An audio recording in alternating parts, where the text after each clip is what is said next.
Good day, ladies and gentlemen. Today we will talk about one of the most common terms to come over these days is social media. By one means or another, it had gotten to be the most necessary portion of our everyday lives, and in fact, numerous individuals within the world nowadays are very fixated with it. A combination of two words, social, allude to the sharing of data information with others, and media alludes to the medium of communication. Social media may be a very questionable subject of talk nowadays because it can be contended to be what a favoring and nearby to our era. Most individuals are of the conclusion that the social media has brought down and annihilated each particle of physical human interaction at a really disturbing rate and has changed how we see human connections in this present day time.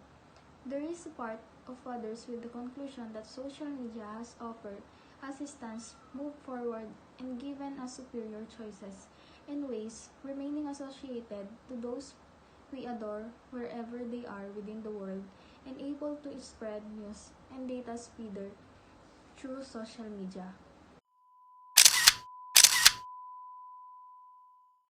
So, do you have any social media accounts like Facebook, Twitter, Instagram? Opo, meron po. Sa tingin mo ba na mas nakakabuti sa atin ang paggamit ng social media lalo na sa ating mga teenager? Why and why not? Para sa akin, nakadepende ang paggamit ng social media sa mga teenager dahil kadalasan ng iba sa atin ay hindi alam ang limitasyon tungo sa social media. Paano mo ito magagamit as part of communication lalo na we are experiencing a pandemic right now? Gagamit ko ito pag ako'y nakikipag-usap sa aking pamilya o kaibigan na nasa malayo, lalo na ngayon na may pandemic, hindi tayo pwede lumabas. Magagamit ko rin ito dahil ako'y nasa online class ngayon. What are the benefits of using social media and can you please give at least one example and explain it to us? Ang benefits naman ng social media ay nibibigay ito ng bagong kaalaman sa atin. Halimbawa, tuwing tayo may pinapanood na palabas na may nasabing salita na hindi natin lubusang maintindihan, maaari natin itong i-search upang maintindihan natin ang ibig sabihin nito. Thank you for your wonderful answers. May social media accounts po ba kayo? Meron po. As an individual, are you immediately believe in what you have read to a certain news or article? Why or why not? No. Because not everything you find in social media came from a credible source. Many people can spread fake news because they hold on to the anonymity by creating fake accounts or stealing one person's identity. So, definitely not. What are the benefits of using social media? And can you please give at least one example and explain it to us? For doing research. As what I've said earlier, not everything came from credible source. But I didn't say all of them.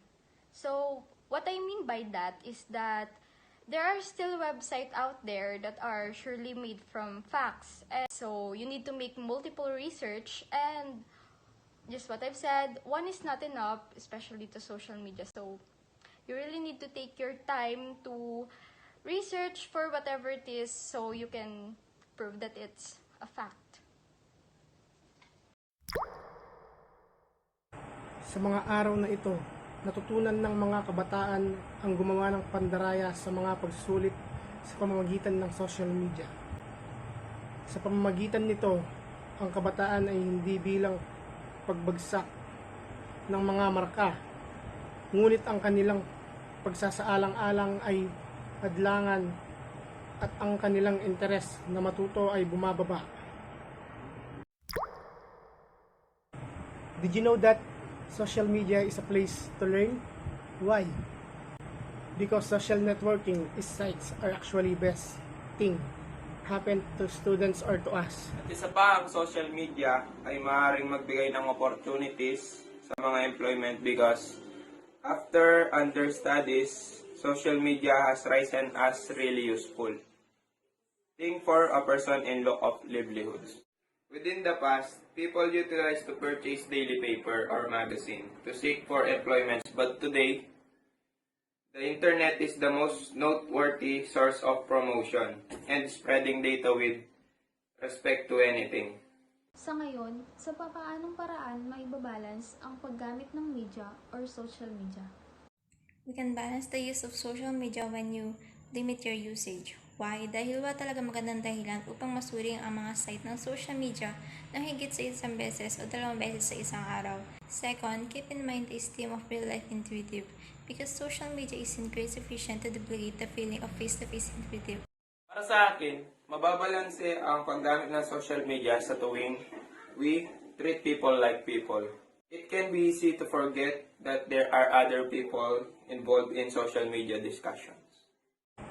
We can find new hobbies to prevent the mental health issues when we become addicted to using social media. Well, lahat naman ng inyong sinabi ay tama. Sa ngayon, dadagdagan ko pa ang inyong mga sinabi patungkol sa pagbabalanse ng paggamit nitong social media. Ang sa akin naman, pwede kong maibahagi sa inyo lahat how we can use media properly. Madali lang naman yan kung alam mo sa sarili mo, you are in the right path. For example, you are in a party, then meron kang mga videos or photos na alam mo sa sarili mong hindi gaano kaayos ang laman nito para sa ibang tao. So, ang gagawin dun is do not post any photos or videos that could damage your reputation. Especially girls. Sige, sabihin na natin, gusto natin i-build up ang self-confidence as a woman, pero we can show it at the right way. Pangalawa is do not post personal information. The key to secure social media utilize is recalling that once posted, the data is accessible until the end of time and seem hypothetically be gotten to by nearly anybody within the case of a framework hack. And lastly is think before you post. Same lang sa sinasabi nila na think before you click. Kasi dito, sa think before you post, maaaring magkaroon ka ng issue na pwedeng ikasira ng inyong dignidad. Kapag sa ganyang bagay, laging isipin yung mga tanong na, will it offend anybody? Do you have your facts correct? What do you want to accomplish by posting something like this? Something that sounded great, awareness, but can sound silly and after cautions, so have a profound think sometime recently posting. Social media is portion and allocate of the cutting edge world and subsequently the instructive environment to memorize more, almost joining innovation into the classroom. Always remember the 3 ways on how we use properly media. A week of no social media can educate a person almost your sense of self-control. You can still enjoy social media but do not have to feel like it's everything. By following these tips, you can remind yourself of how much there is more experience with life outside social media.